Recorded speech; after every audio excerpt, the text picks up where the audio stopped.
Kitzur Shulchan Aruch, Siman Kuf Tes, Siman 109, Halacha Aleph. The first halacha. In this siman, we are dealing with the various halachos, the various laws pertaining to the water that is used to knead matzah with. Okay, let us begin. Halacha Aleph. Ein lashin es hamatzos. We don't need the matzos. Ella b'mayim shelanu halayla.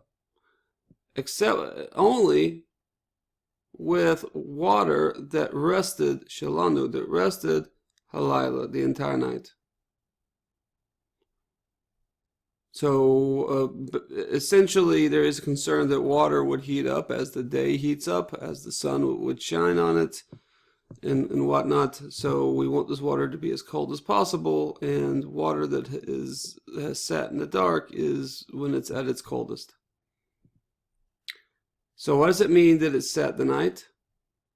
The hainu, that is, sheyishav osam, that you drew the waters, bein hashemashos, in the late afternoon. V'yamdu, and you allowed it to stand, basalush kol halayla, separated it off the entire night. You allowed it to stand in a vessel the entire night, in the dark. V'afilu im halayla aruch, and even if the night is long, yoser mishnaim asar shos, more than 12 hours, asar lelush behen ad or hayom. It's asar, it's forbidden to knead with them until the light of day. In other words, the precaution is that we want it to sit the entire night so that it can be at its coldest.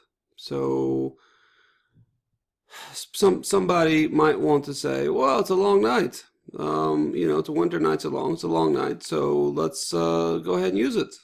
So the law, the custom is that no, we wait until the sun comes out in order to do this, because we want it we want to have one fixed law. We want it to wait the entire night. Okay, let us continue. Ve'im halayla katzar, and if the night is short, as we ramp up towards spring, the nights begin to get shorter. Ve'ein shtaim esra shows ad or hayom, and there's not 12 hours until the light of day. Now we're talking about clock hours here. We're not talking about halachic hours. We're talking about clock hours. So some nights there aren't 12 hours of night, especially later spring. Certainly in summer as well. Zurichen, so what do we do? So the night is not 12 hours long, 12 clock hours long. So do we wait the entire night, or is there something about letting it sit 12 hours? Is there, are they going to take the precaution that far? Zurichen, so what's the eitzah? So we need lahamtin ad she'avru shtaim esra shos. Misha nishavu. So we need to wait, to wait, ad she'avru, until have passed shtaim esra shos, 12 hours, misha nishavu, from the hour that it was drawn. So that is the sort of best practices to the entire night, and it has to be at least 12 hours. Okay, so that's best practices. So in practicality, what happens sometimes? For amma da'ara, this is Aramaic, amma, da'ara, aretz. So amma da'ara is Aramaic for amma ha'aretz, the people of the land. We're talking about regular people. So remember, in the old days, not everybody, but most people baked their own matzah.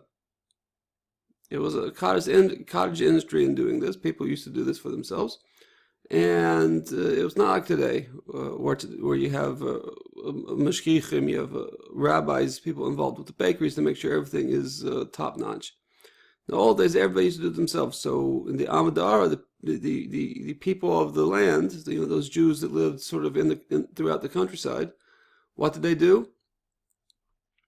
Nuhagen, they were accustomed, Shemiyad Be'or Hayom, that immediately by the light of day, Lashem B'Maim Shalanu, they would knead the dough for the matzah B'Maim Shalanu, with the water that was allowed to rest the entire night. So they knew enough of the halacha to do that. But as even she'adain lo avru shtayim esra shows. That's even if it still had not passed 12 hours. Shtayim esra shows. If it still had not passed even 12 hours. So they let it sit the entire night, but they didn't let it sit for an entire 12 hours. Okay, which of course is really just best practices, to let it sit that long, to let it reach its maximum coolness. But anyway, the author continues, and even though there is what they have to rely on, to be somech on, to lean their actions on. So even though they're not doing completely wrong. There are rabbis that say that it's not such a big deal, the 12-hour thing. But Rova Poskim machmir b'zeh. But most halachic decisors are strict in this matter. That the water should rest the entire night, and that it should rest at least 12 hours. And therefore, since most of the poskim rule like that, tzarich lizaher b'davar. We need to be careful with the matter of the resting of the water. Okay, so essentially what this halacha presents is the best practices, and then it presents sort of what we call the b'di'evad, the after the fact. It was already done, and it was less than 12 hours. So there are those rabbis that say it's not such a big deal. And he says that we should strive to do things in accordance with the majority of the halakhic opinions. But at the end of the day, the people who don't wait 12 hours, they have what to rely on. Okay, I hope that was beneficial. If you have any questions, please feel free to reach out to me. Keep learning. Hatzlacha rabba. Kol tov.